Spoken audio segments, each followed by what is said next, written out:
Hello everyone, it's Crystal Pearl, and for those of you that follow me on Instagram and were watching my IG stories, you will know that I recently spent 2 weeks in Hawaii.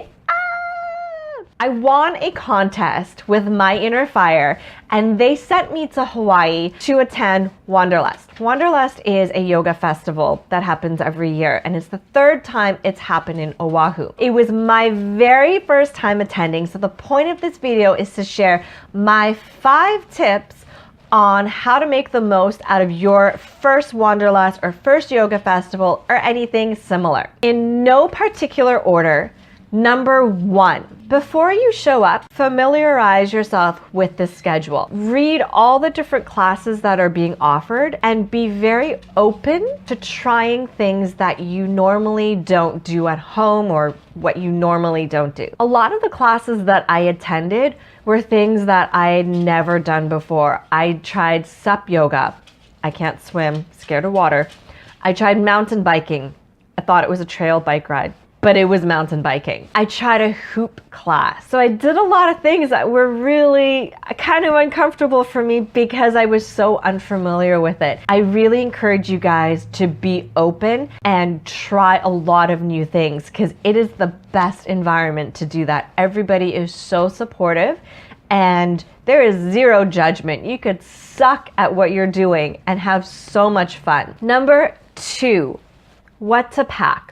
So the days are really long. The Airbnb that I stayed at was about a 10-15 minute walk from the festival. So depending on how close you stay, you may not have the chance to run back and forth between classes. So I suggest bringing a little backpack, nothing too large. I had one of those just drawstring backpacks and in it I had snacks. You definitely want to bring snacks with you. Although they serve food there for you to purchase, sometimes you just don't have time to buy it or you can't. You don't have time to eat like a meal. So bring a lot of bars with you. Bring a water bottle that you can keep filling up. Tip number 3, your mat. I did not want to travel all the way from Canada to Hawaii with a yoga mat. It's awkward to take on the plane. It's like another extra thing for me to carry.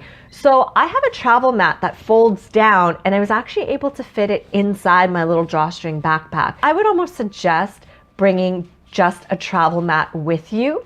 I know it's not the same thing as having a full yoga mat, but it really did its job and it was fine. Some of the classes that I did were inside a hotel room, so it was carpeted. So it was perfectly fine. Some of the classes were outside. Yeah, I wish I had a thicker mat, but at the end of the day, I didn't want to lug a big mat around and I found a travel mat to be perfect.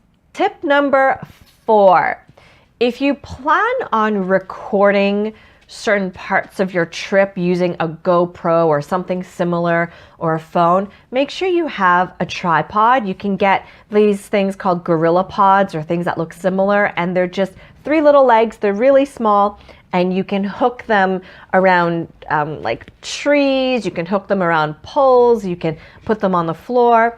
That's a really great handy tool to have. If you are using an electronic device, please make sure you test it out and you try it and you're familiar with how it works before you go.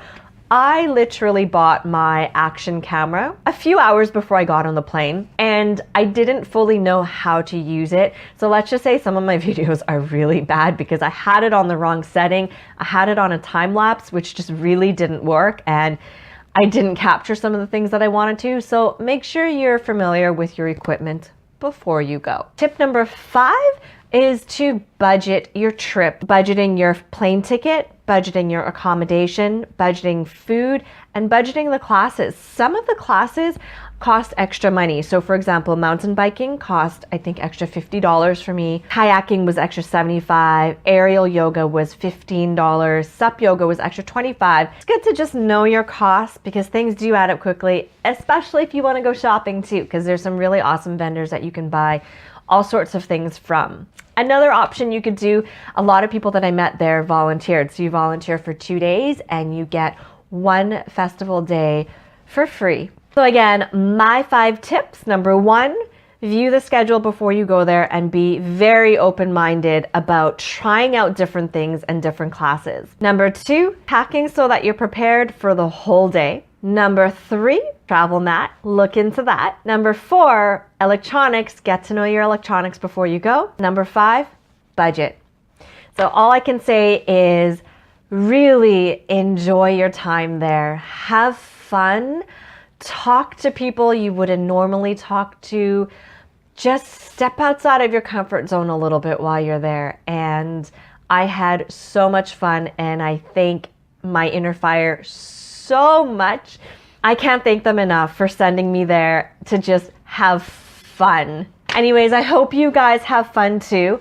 And if you are attending Wanderlust in Whistler, which is my hometown, let me know. Maybe I'll see you there.